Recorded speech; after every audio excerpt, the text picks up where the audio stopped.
the place where boxing fans, both young and old, can get their fill of the sweet science 24 hours a day, 7 days a week. With a vast library of over 1,200 events from boxing's most notable bouts of all time, Boxing TV melds the past greats with today's promising young stars. Boxing TV is the free go-to destination for everything boxing, including classic bouts, live events, and news and information. Boxing TV is available on Local Now, Distro TV, Sports.tv, Select TV, and www.watchboxing.tv. Follow Abrams Boxing on social media at Abrams Boxing on Twitter, Abrams Boxing on YouTube, and at Mark Abrams Boxing on Instagram. Hello, everybody. Welcome to the Abrams Boxing Show. I'm Mark Abrams, and this week we have a packed show. Not one, not two, but three huge guests this week. I got Ray Flores, who we will be reaching out to Tokyo to get Ray in. Ray will be the ring announcer for this Saturday morning. When I say Saturday morning here in the United States, middleweight unification bout between Gennady Golovkin and Ryota Murata. Also, we will have Bryant Perrella, who will take on Kevin Salgado in the opening bout of a Showtime Championship boxing tripleheader, and as well as Giovani Santillan, who will be the co-feature bout this Saturday night on ESPN. So let's go right to the Saturday in Tokyo, Japan. Like I said before, we got Gennady Golovkin 41-1 with 36 knockouts. Take on Ryota Murata for a two middleweight championship bouts. Golovkin is a minus 575 favorite, where Murata is plus 400, and it's going to be a great fight. And we get into the fight, I give a lot of my predictions and talk about some other stuff in the world of boxing with the man who's going to be the guy in the center of the ring before the two fighters touch gloves, that sweet baby Ray Flores. I got a chance to speak to him this week in Tokyo, where he's in Tokyo, Japan, and this is how it went. Good evening, everyone. Joining me I think this is my longest time difference interview, all the way from you in Tokyo, Japan. Ray Flores, you're actually in Tokyo. I am in Tokyo, my friend. Gotcha. A lot of people must be running around. It is great. I really haven't left the hotel much, but I wanted to tell you first and foremost, happy belated birthday. Thank you. I know that you enjoyed it with your lovely wife, and thank you. All the best to you and what is going to be a successful year. And lo and behold, we have a very busy springtime in the sport of boxing, and very honored and blessed to be making my third trip here to Japan for Gennady Golovkin and Murata on Saturday. Well, let's dive right into it. And see, it's when we can talk fights, it's actually better when you're the ring announcer, because you can actually give more of maybe what you feel when you're the ring announcer, I guess. And if you're doing blow by blow, you kind of have to just keep your thoughts to yourself, I guess. So talk about this fight. What do you think? A lot of people think that we're going to see an old Gennady Golovkin, or I always use this term, or the old Gennady Golovkin. Oh, Mark Abrams, I'm glad you brought that up, because that is a classic Larry Merchant reference from the glory days of HBO boxing that set the standard for our sport. And I'll tell you this, Murata is a champion here in Japan. He's the WBA champion. He's not going to allow and just sort of, play, the supporting actor to Gennady Golovkin. He's not going to just be like, okay, here, come to my home country, have one of the biggest events that Japanese boxing's ever seen and just destroy me. No, he's a power puncher. He's a champion. He wants to defend his home country. He wants to prove to those here in Japan that will be watching all over Japan on Amazon Prime that, guess what? There's a reason why I'm a champion. There's a reason why you all believe in me. I think this is going to be a firefight, because Gennady Golovkin is in impeccable physical shape and is defying the fact that age is but a number. He has a potential fight against Canelo Alvarez, the third fight that he has been longing for and craving for years. And if he beats Murata, if Canelo beats Bivol, which I do believe will happen, then they put themselves in line for a third fight. But I think this is going to be a barn burner of a matchup. I think this is going to be high contact, high volume, very physical, and they are going to throw some heavy leather towards one another. We've heard about how big Murata is in Japan. You're actually in Japan. Tell us about the fandom and Ryota Murata, how big he is over there. From what I've been told, and this is the consensus, is that this is the biggest fight in Japanese boxing since Oh, dating wow. back to Mike Tyson and Buster Douglas. That was 32 years ago. But I guess if you go further, this is probably the biggest fight involving a Japanese fighter, probably even before that. Exactly. So it's major. And look, I was here for Inoue Donaire, which was unbelievable. I mean, I was here for two Inoue fights, and he is a superstar out here as Inoue. But this is Gennady Golovkin, the big drama show in Japan against Murata, the Japanese champion. 2 world titles on the line. I think that this is going to be a sensational fight. And look, who doesn't want to wake up and have brunch and boxing? In the United States, that's what you can do on 5 o'clock in the morning in the East. Well, maybe a little breakfast then, a little breakfast and boxing. You know what I mean? Before you go to brunch, on a Saturday, late morning, early afternoon. So, but enjoy some breakfast, enjoy some boxing, because you're not going to be disappointed by this fight.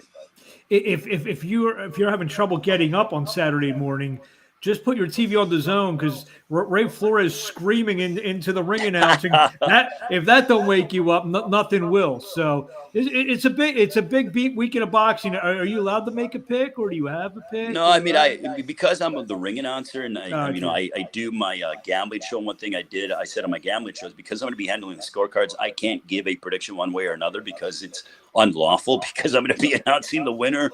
But all I can tell you, Mark, is that the fans are going to win, because I think this is going to be one of those fights where both fighters put it all on the line and they come forward.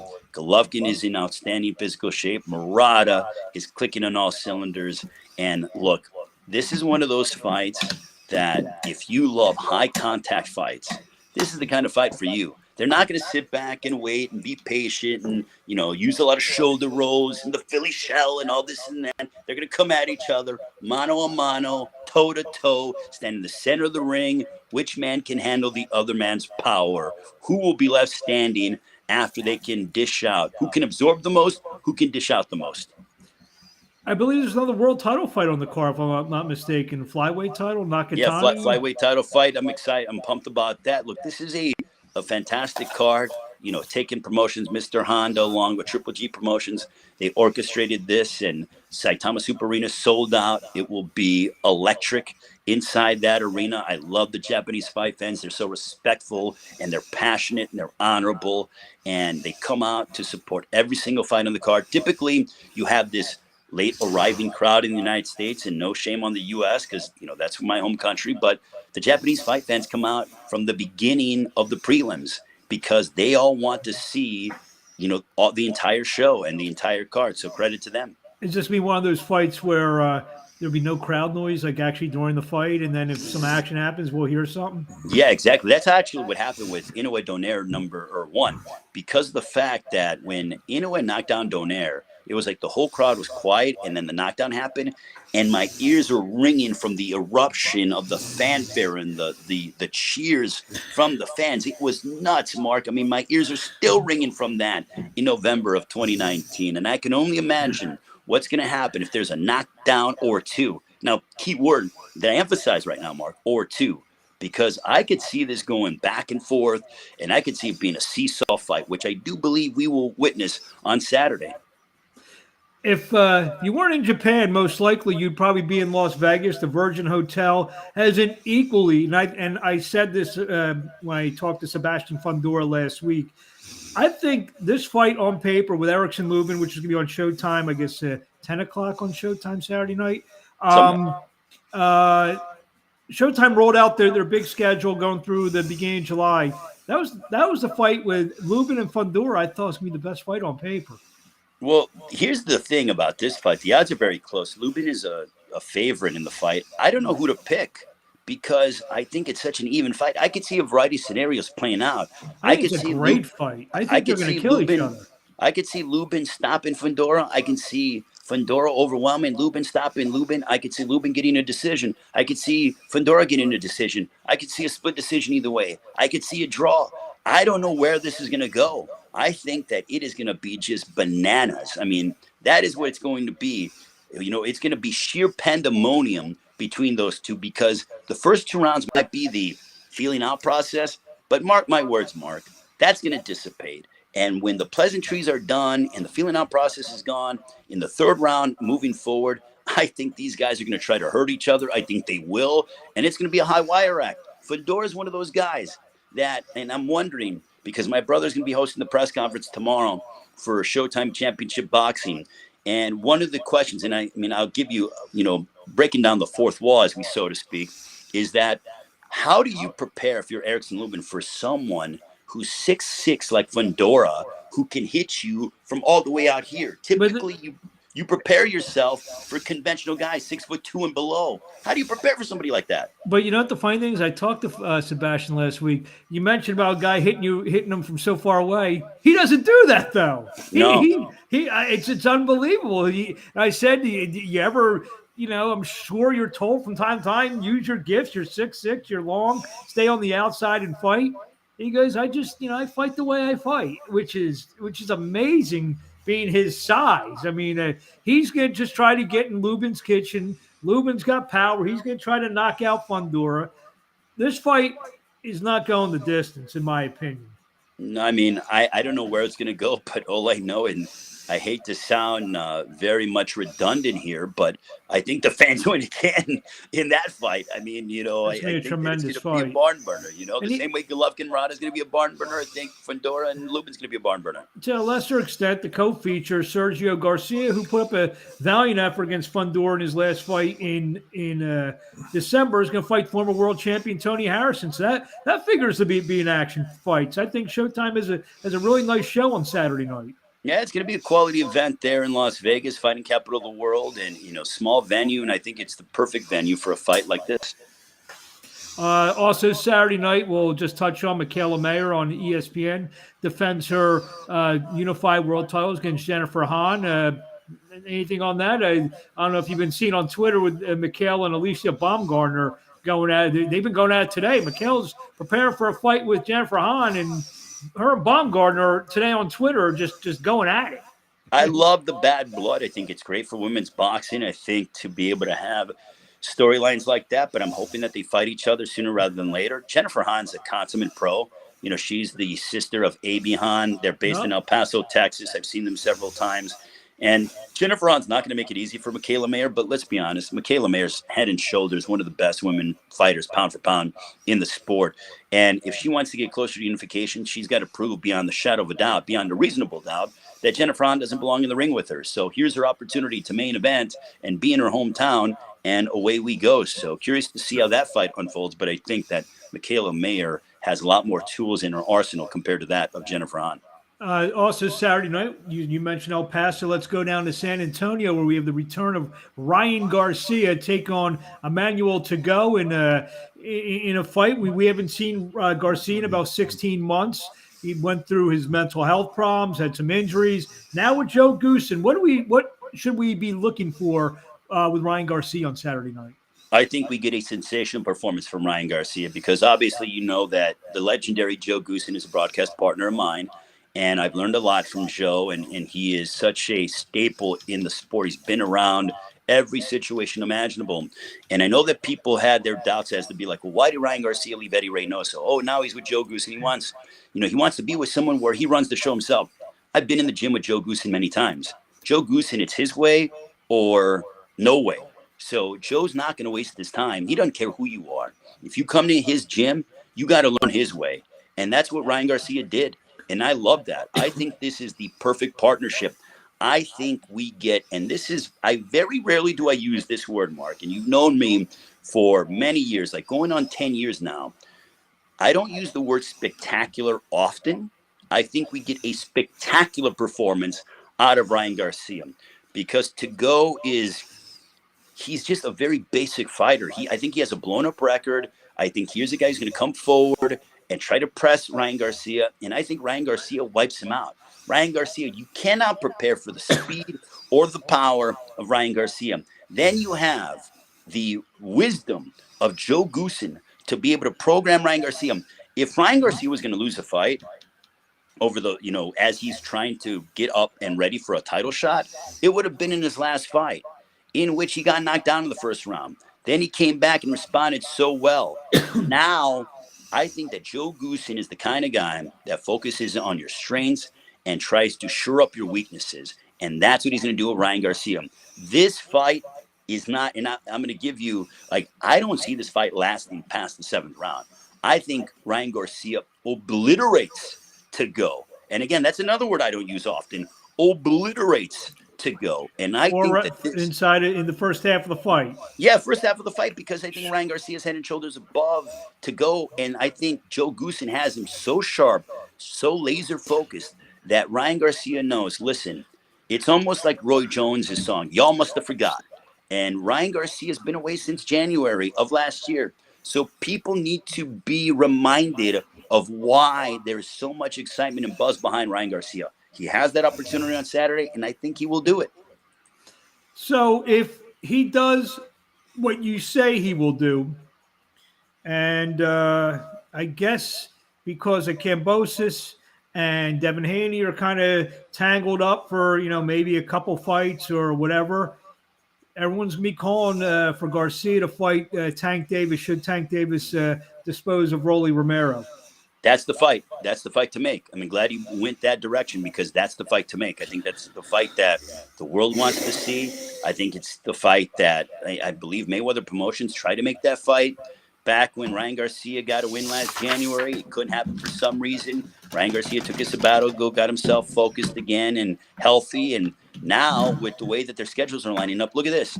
The fact that Ryan Garcia is fighting April 9th, Tank is fighting about, almost a month and a half later. You can make their schedules work with each other. So I'm hoping and optimistic that we get that fight next, assuming that Davis beats Romero and Garcia beats to go. So the lightweight division, obviously it's got a lot of things. The only thing that scares me about that fight being made, they just tried to make Charlo Munguia, and Oscar insisted it needed to be on DAZN or DAZN pay-per-view. And we may run into the same thing that with PBC, they may want to do it on Showtime. Oscar's going to want to do it on DAZN with Garcia. So hopefully these two guys win. And like you said, that's the fight to make. Here's the thing, though. Davis is the champion, so it's like, I understand. Charlo was the champion. Yeah, Charlo was the champion. Kind of like, how do you even have any basis when you're not the champion? I mean, if you were a champion, I understand that, but you're a challenger. Isn't the whole thing people want to say, you got to cross the street. You got to go cross the street. All the fight fans, you got to cross the street. Okay, all right. Well, the offers have been made, so what's the deal? No matter what. I'm confused, Mark.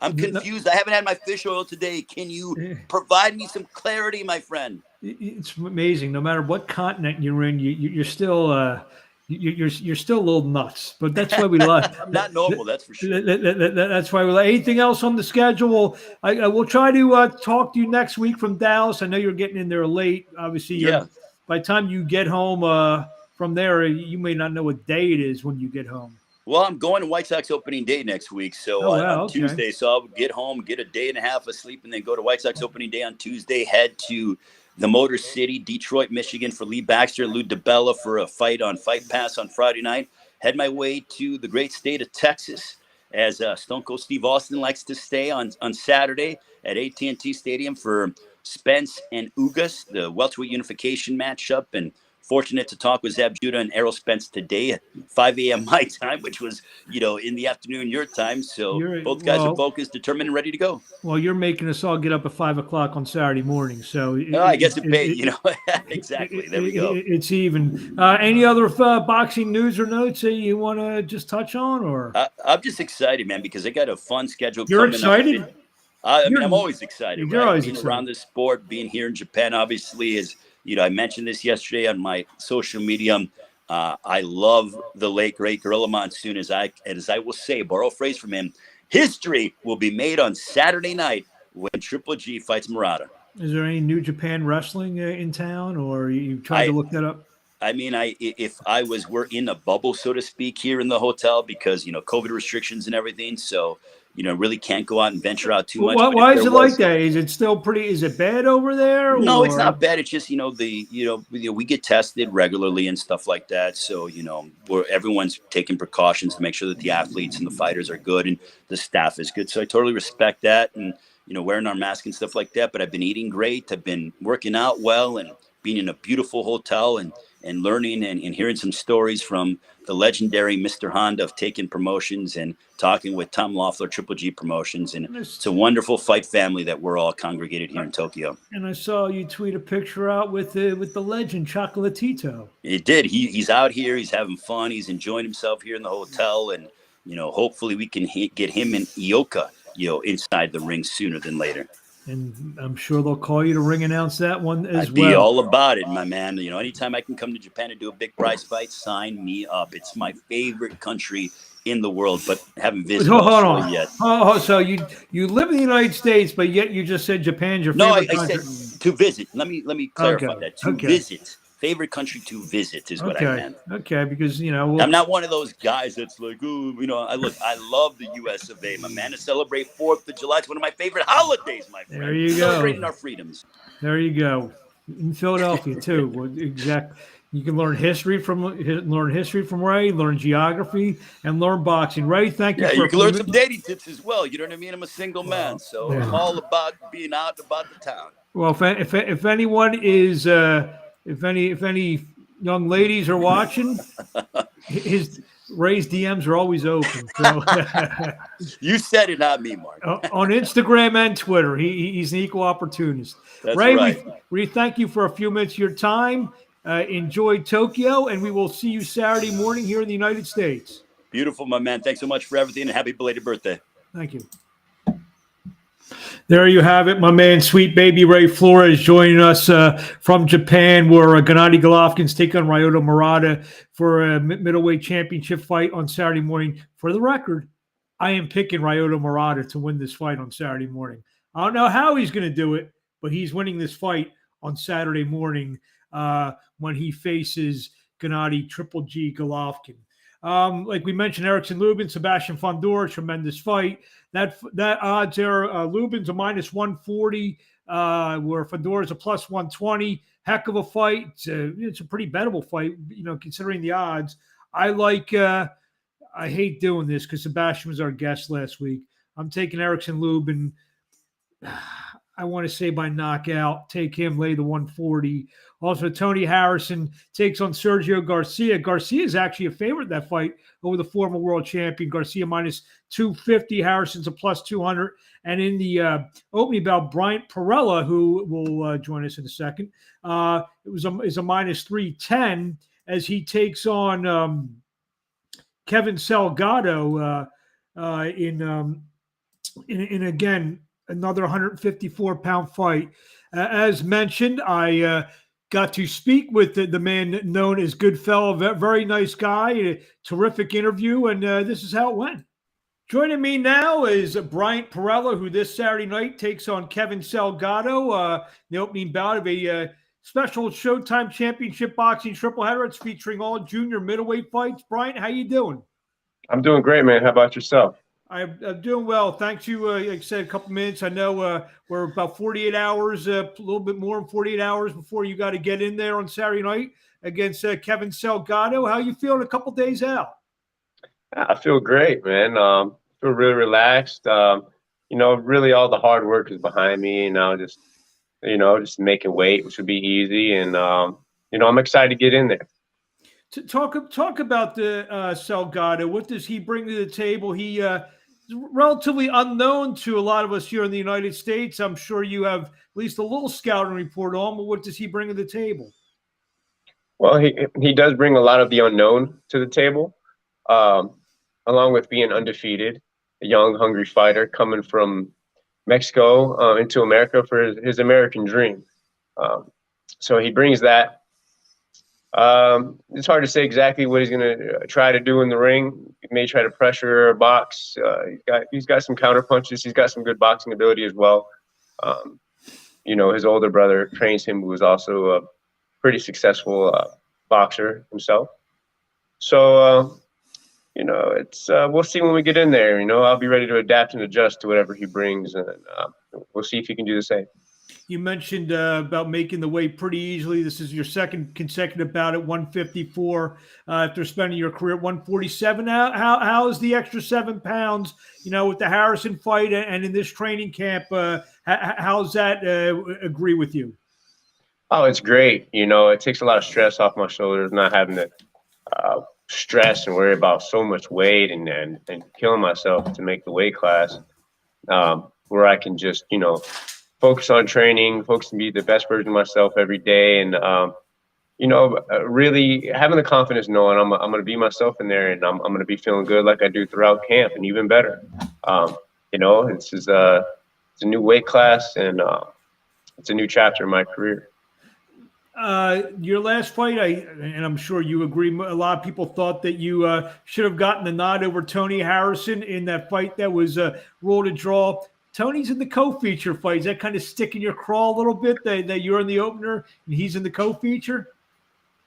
A little bit at first, but it's all good. It's all love. I don't got no hate towards Tony Harrison or nothing. And I'm just grateful to be part of this event, part of Showtime. This is a great action-packed card. A lot of great fighters on the card, and it's cool. They get to see Tony Harrison and see that Tony Harrison's not a bad fighter at all, and it was nothing about him not performing well, and it gives me the ability to show that it wasn't just him underperforming. It was me in that ring, and that's what presented the problems. I would imagine that a lot of the theme before the big main event with Fundora and Erickson Lubin, when you're fighting, when Tony's fighting, I would imagine that fight's going to be brought up several times, probably while you're fighting, as well as when Tony's fighting. Is that a fight if you guys both win and handle business? Is that a fight you'd like to run back? I'd love to. If the feeling's mutual, whatever they want to bring to the table, I'll be ready. I can't look past this guy by no means necessary. So, I would love to talk past this fight, but I don't want to mess myself up mentally, man. I gotta lock in on this guy. Just to backtrack a second, going down your record, I mean, you're literally 1 round and 1 second away from being 20-1. The one fight against Ugas doesn't look like that bad of a loss now, considering what Ugas has been able to rack up since fighting you. You thought about that you're a round and a second away from maybe even being in a better spot? Hey, man, that's boxing, man. It's one fight can change your life for the good or the bad. You can have one fight that seems so bad and another fight that puts you right back up.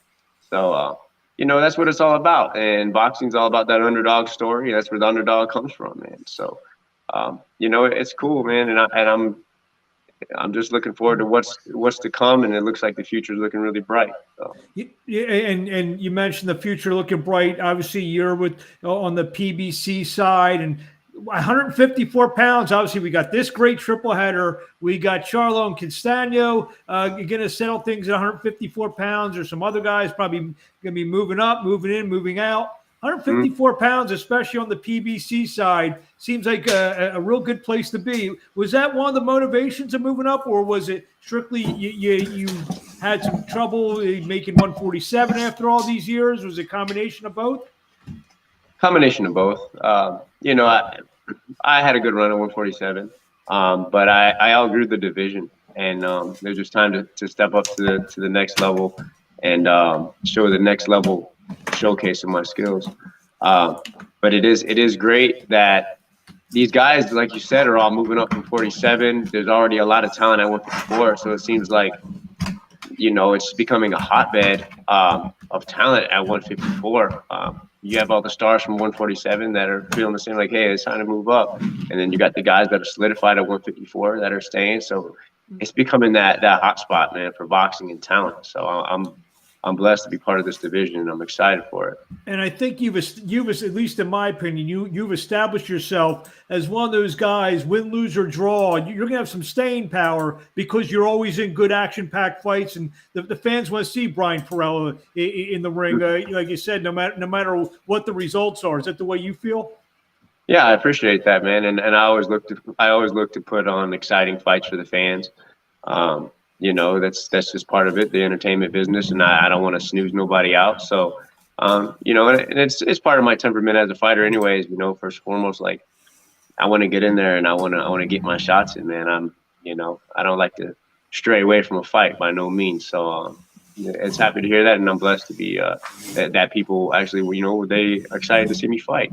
And obviously, you said you got the entertainment. You got that down with the coming in with the makeshift suit, suit on. Right here, baby, the Goodfella. You know it. There it is. I mean, and obviously, I mean, I remember it. That sticks out. You know, that's one of the first things I think of. You know, beside your fighting ability is, you know, I mean, is it that mean very calculated on fans remember that kind of stuff. Yeah, man, and it fits perfectly, man. My persona and everything I bring to the table, you know, a good fella. But when it's time to handle business, you know, that the gangster comes out, man. So that's what it's all about. Well, I'm sure you've heard this one before, so excuse me if this is a bad pun. I guess you're planning on whacking Kevin Salgado on Saturday night on Showtime in Las Vegas. One quick question: fighting in Las Vegas, that always an extra special thing? It is, man. It's really cool. It's great to be out here in Vegas and this venue. You know, it's amazing. It's incredible to be here. There's a lot of people. It brings a lot of people out.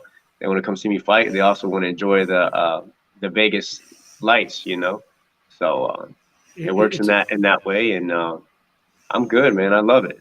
It's a shame the Tangier's Hotel wasn't a real hotel from the movie Casino, because we would have had the Goodfella take a picture in front of that. That would have been the ultimate. What do you want to say? What do you want to say to the fans in closing before we see you on Saturday night? Oh man, check me out. I'll be looking to put on a spectacular performance, the best one yet. I appreciate all you guys for the support and always standing behind me. And you know, once again, man, guys, God bless. And real quickly, where the fans find you on the social media? Social media, just Bryant Perrella. Just put my name together all across the board, and I'll be on there, man. It's funny. And I remember spelling your name, because sometimes it can be one R, one L. Remember, 2 R's, 2 L's. That's right, man. Thanks for the clarification. 2 R's, 2 L's. Yes. There you go. Now, Perrelli, it always gets messed up, man. But yeah, that's what it is. Well, we wish you best of luck. Thank you for taking a couple minutes with us, and we will see you Saturday night live on Showtime. Yeah, my pleasure, man. Thank you. Thank you. There you have it. Bryant Perrella joining us here on the Abrams Boxing Show. Easy guy to root for. I enjoyed that interview immensely with him. So again, just to go over a couple picks from the first portion of the show. I like Murata right now plus 400. We're going to take Erickson Lubin at minus 140. We'll take Tony Harrison at plus 200 against Sergio Garcia. That's going to be another action-packed fight. And we'll go Brian Perrella minus 310 against Kevin Salgado. Saturday night on the Zone, as me and Ray mentioned, Ryan Garcia takes on Emmanuel Tagoe. Garcia 21-0, 18 knockouts. Tagoe 32-1, 15 knockouts in a lightweight bout. First bout for Garcia after about 15-month layoff. Look for, and I agree with you, look for a big highlight reel knockout for Ryan Garcia. First fight with Joe Goosen, and then, you know, hopefully maybe he's going to start beating the Tank Davis drum. That's what I want to see. And I want to see Tank Davis beat the Ryan Garcia drum, and maybe we can make something happen for later in the year. Also Saturday night, Costa Mesa, California, live on ESPN. Michaela Mayer, 16-0, 5 knockouts, takes on Jennifer Hahn for the IBF WBO Junior Lightweight Championship, which Michaela Mayer owns right now. And like me and Ray were discussing, her and Alicia Baumgartner just going at it on Twitter. So that's been actually one of the more entertaining Twitter beefs I've seen in a while. Also, the co-feature will be Giovani Santillan, 28-0, 15 knockouts. He will take on Giovanni Barraza. He's 23-2 with 15 knockouts as well. And this is a big fight for Santillan, because should he win the fight, Expect him to get a big fight, a major name. He'll be 29-0 should he get the victory. And we had a chance to speak to the undefeated San Diego native Giovani Santillan, and this is how it went. My next guest on Saturday night will take on Giovani Barraza on ESPN, the undefeated welterweight Giovani Santillan. Giovani, how you doing today? I'm doing well. Thank you. We're a few days out from this fight on Saturday night against Barraza. How you feeling? How'd camp go? Great. We've had a pretty long camp. We've been training, up with Robert Garcia in Riverside since like January. And we're helping out with Jose Ramirez for his fight. And but it's been a great camp, a lot of sparring, a lot of hard work. So we're ready. What's that like? Obviously, Jose Ramirez, former world champion, just in a great fight a couple of weeks ago. What's that like, when you're surrounded by nothing but top-notch world title challengers, world champions? How much does that bring your game up? It brings it up a lot. It inspires me, motivates me. And just to be surrounded by that, I feel like it really elevates my level and brings me up. Giovani Barraza, 23-2, seems to be a tough guy in there. 15 knockouts from Colombia. What's the scouting report on Barraza? He seems like he'd be a good fighter. I saw some tape on him against a couple of southpaws. Adorable guy. Can moves a lot. It seems he keeps a high guard. So I think we have a good game plan on what I want to do for my performance on Saturday. You see, I guess you saw the fight, his last fight with Alexis Rocha, who was actually our guest last week. What did you take out of that fight? Guy like Rocha? I mean, I'm not saying you guys are kind of knocking on the door to get into contendership. You see that as a similar type of guy who he last fought than as well as you are? Exactly. When I noticed his Rocha put on, pressure the whole fight. And my last two performances, that's the type of way that I fought. So I think that we have the perfect game plan on what to do, with this guy. Well, 28-0 now. Obviously, you have a big record coming off a 10-round unanimous decision over Angel Ruiz, where you won 10-0, 10-0, and 9-1. Cesar McCullough, tough veteran before that, the former world champion Antonio DeMarco. You feel that you're getting close to that significant fight that's going to kind of put you in to the next level of contendership? Yeah, exactly. I think, this being my first fight of the year will set the tone for what's going to come this year. And I'm hoping this year that we'll get that chance to get that big fight to get me up there. Is there any names? I know you're not looking past this fight on Saturday night, but you don't even have to mention. Are there a couple guys in the back of your mind say, you know what, this could be the good fight for me? Absolutely. I have one in my head that I've been thinking about, and I'm just waiting to get this win on Saturday. And I'm not usually the type of guy to call anybody out, but I feel like that's what I'm going to have to do in order to get those big fights. So should you get your hand raised on Saturday night, we may hear a name come out of your mouth that you want next. Exactly. So stay tuned, tune in, and watch the fight. What talking down the welterweight division, we talked about Rocha and some of these other guys knocking on the door, the top of the division next week. There'll be some more clarity on that. I mean, even though it's not your fight, but you're a fight fan. Who do you like, Spencer Ugas? I think it's going to be a very interesting fight. Ugas looked great against Pacquiao, and I think he's proven that he knows what to do against southpaws. So that's going to be a good one. I know it's going to be a lot of action. I think they're both going to come and stay pretty much in the center of the ring and just battle it out. Does Giovani Santillan have a pick on that? I don't. I really don't know who's gonna take that. I think it's just who shows up that night. Speaking of action fights, the last few fights that you've been in, you were in some good action fights, even though you won in shutout fashion, basically. You took 2, you gave out 4, but, you're a guy, you like to mix it up. Is that, being a TV-friendly fighter, how important is that for you? It's huge. The fans want to see, good, exciting fights, and that's what I'm here to do. Obviously, I'm not there to take as much damage as possible, right? I want to hand out the damage, but in the process, sometimes we're going to take a couple, and I've proven that I can take a punch, and I'll dish out. Like you said, they may hit me with 2, but I'll hit them with 6. I'll hit them with 8. in terms of, like you said, this is your first fight of the year. In a perfect world, how many fights would you like to have in 2022? I think minimum 3. If I can do 4, then let's do it. Do you see, again, I don't like to ask these questions, but these questions have to be, do you see the next fight possibly being one of those NABO, NABF, USBA kind of fights that's going to solidify yourself into the rankings? Yeah, absolutely. I think the next one, that's why as soon as, this fight is over, I'm not looking past this fighter, absolutely not doing that. But the plan is to get right back in the gym and prepare because I know something big is coming. So something big, something. Have you, again, without reviewing anything, is that, I mean, has, whether it's the promotion or split T or whatever, have they set out basically a game plan for you in terms of, what the next fight could be? Well, I think right now the thing is they've been keeping me active. I was able to fight twice last year, starting off already in April. So it's more of me, just a feeling I get. I know that with my performance, I'm going to show that I need those fights, that I deserve those fights. And I don't think that there's any question about it that I'm going to get those fights this year.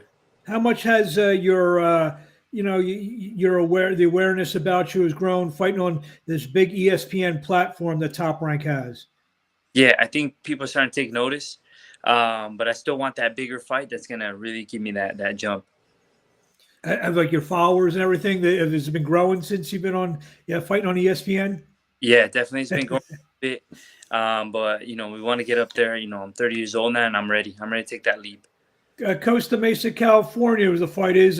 How far is that from San Diego? I think about just over an hour. Like about a little bit over an hour, depending on traffic, but it's not too far. So I think I have a good amount of people that are going to be coming from San Diego to come watch. And speaking of San Diego, the last fight was in San Diego, and it definitely came through the television. You definitely had a real good cheering section there for you. How much did it mean you to fight, a big televised fight in front of the home folks in San Diego? That was great. I mean, I don't think there's anything like it, when you can fight in your city in front of your people and they show up and then, you go out there and give a good performance, that's what it's all about. And I'm hoping that we get more opportunities like that in the future. If I can get another one this year, that'd be amazing. Yeah, I mean, I think the last couple fights there, I think the Chocolatito fight was there, if I'm not mistaken. And the fight, the card that you guys were on, that was, I'm trying to think the main event. That was Pedraza? Not Pedraza. What's that? Navarrete. They drew two decent crowds there. And, reading some of the reports from the people there, San Diego might be a kind of an untapped boxing area. You feel that way? Yeah, exactly. I think we've seen it, on that show and on the show that I was on. I think San Diego has a crowd or a lot of boxing fans, and we also have Tijuana right across the border. So I think a lot of people cross over and come watch as well. Yeah, I mean, you see, I know you dream about different things at different points in your life. You think a big fight with Giovani Santillan in the main event, is that, could that be a reality, hopefully soon?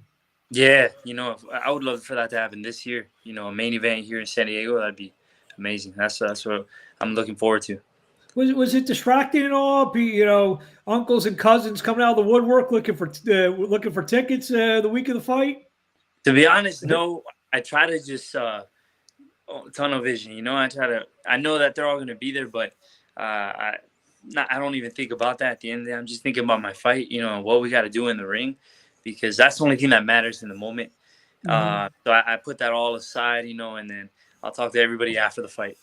Being with Robert Garcia, what's he mean to you? And, I know I kind of asked you before, being in that gym and the world title experience, both as a fighter and as a trainer for Robert Garcia, how much comforting is that for you, should times get tough in the ring?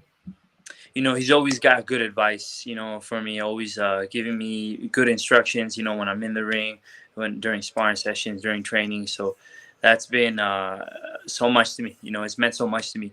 And also seeing guys like Jose Ramirez, and some of these other guys give great performances.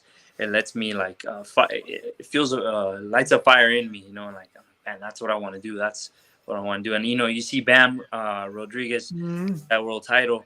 and that was just amazing. It's come up in weight class and go out there and fight like that, and that's what I'm looking forward to doing this year.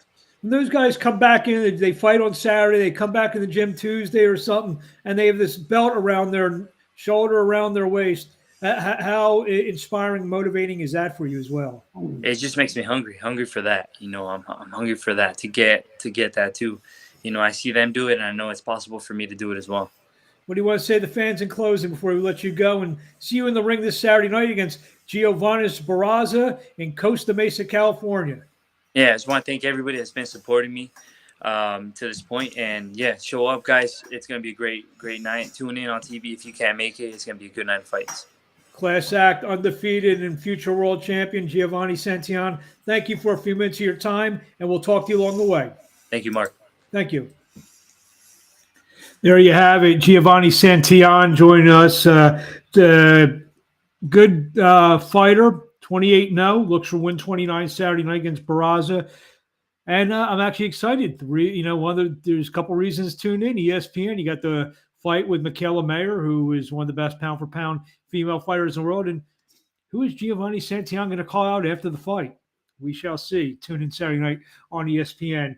Just a couple of news and notes. Floyd Mayweather back in the ring doing an exhibition against undefeated 40-year-old, Don Moore on May 14th in Dubai, an exhibition on the card. Anderson Silva will be on that card. Badu Jack will be on that card. So look for that. I believe it's on an internet pay-per-view. Also, they formally announced the Gervonta Davis-Rolando Romero fight, which will take place May 28th at the Barclays Center, live on pay-per-view, Showtime pay-per-view on May 28th. Go to 15rounds.com, 15rounds.com. We have the video up of that explosive press conference. So a lot of good fights continue to be rolled out as the weather gets warmer. The fight scene is going to get hotter over the next few months, April, May, June, July. Looking forward to a great months, and you just come back every week. We're going to have some of the best guests in the land, in the sport, on the Abrams Boxing Show. I want to thank my good buddy Ray Flores, who is in Japan, Bryant, Perrella, and Giovani Santillan for joining us. We'll be back next week, and enjoy the fights.